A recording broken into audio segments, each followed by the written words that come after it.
Hello guys, स्वागत आहे माझ्या सेकंड ब्लॉगमध्ये. मी चालली आहे पनवेलला आणि बघा मी कोणत्या गाडीतून चालली आहे. टेम्पो, पिकअप, छोटा हत्ती. तुम्हाला काय वाटतं कोणती गाडी आहे? लोणावळ्याच्या अलीकडे आम्ही थांबलो कारण सकाळपासून काही खाल्लं नव्हतं. सो सटर खायला घेतलं. मस्तपैकी खात व्ह्यू एन्जॉय करत आम्हाला लागला माझा फेवरेट बोगदा.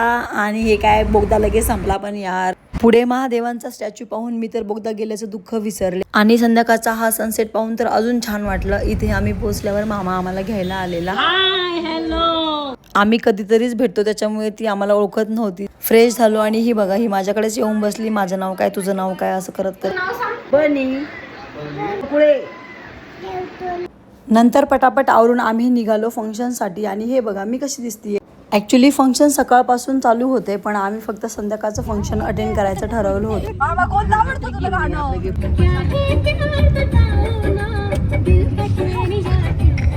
फायनली आम्ही पोहोचलो. फंक्शन होतं त्या ठिकाणी. तिथे वरती गेल्यानंतर समजलं की अजून फंक्शन काही चालू झालेलं नव्हतं. मग मी गेली माझ्या मावशीला भेटायला, पण तिथे तिचा मेकअप चालू होता. 17 एप्रिलला ह्या वर्षी त्यांच्या लग्नाचा 25वा वाढदिवस होता. सो त्यांनी ह्या दिवशी परत लग्न केलं. म्हणजे लग्नाला ज्या विधी करतात त्या सगळ्या विधी त्यांनी आज केलेल्या. हळद, सप्तपदी, तुमच्या मंगलाष्टका जे काही आहे ते त्यांनी आज परत केलेलं.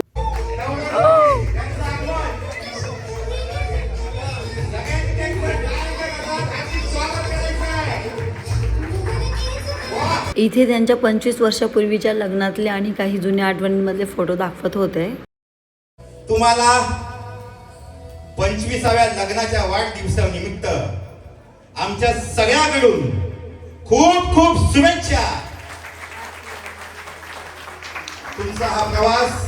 ह्या अँकरिंगवाल्यामुळे बघा लोक इकडे काय करायला लागलेत. त्यांचं कामच आहे पब्लिकला हसवणं, रडवणं, एंटरटेन करणं. इमोशनल झालेल्या पब्लिकचा मूड चेंज करायला याने लगेच डान्स पण चालू केले इकडे लगेच. मावशीच्या मैत्रिणींनी तिच्यासाठी डान्स केलेला आणि शेवटी मावशीला पण घेऊन गेले डान्स करायला.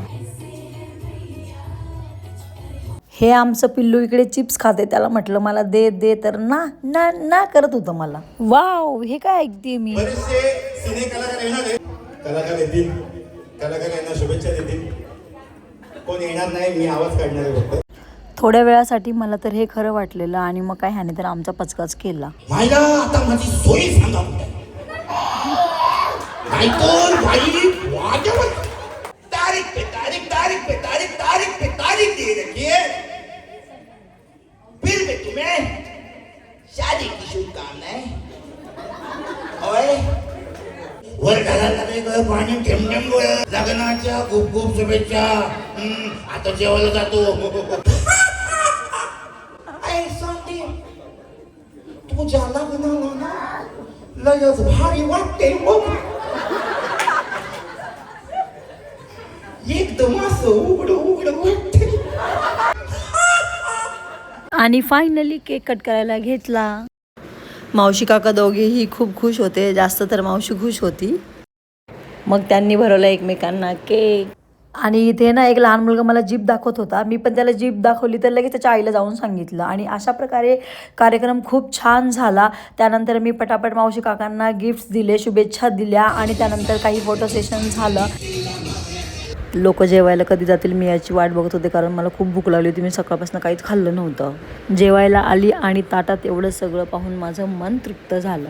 आणि इथे हा मावशीचा मुलगा, मला गोड आवडत नाही म्हटलं तरी मला बळच गुलाबजामुन घेऊन आला. आणि हा माझ्या मामाचा मुलगा कसा चोरून बघत होता आणि आला. आणि हे दोघे जण मला एवढे डिस्टर्ब करत होते जेवताना की बस. जेवण झालं आणि हॉलमध्ये येऊन बसली, गरम होत होतं म्हणून. तर हे पिल्लू बघा आमचं काय करतं इथे. सुंदरी. फंक्शन संपलं आणि मी निघाले माझ्या मामाच्या घरी. केवढी ती गरमी मुंबईमध्ये, त्याच्यापेक्षा आमचं पुणे लय भारी आहे. आणि फायनली मी निघाले आमच्या पुण्याला. आणि त्यात मामा सोडवायला आलेला आणि त्याच्यातून बोगद्यातून जायचा आनंद तर वाव. मला लहानपणापासूनच आवडतं बोगद्यातून जायला. तर तुम्हाला पण आवडतं का बोगद्यातून जायला? आता शेवटपर्यंत व्हिडिओ पाहिला आहे तुम्ही तर त्याबद्दल खूप खूप धन्यवाद. भेटूया नेक्स्ट ब्लॉगमध्ये. तोपर्यंत बाय बाय.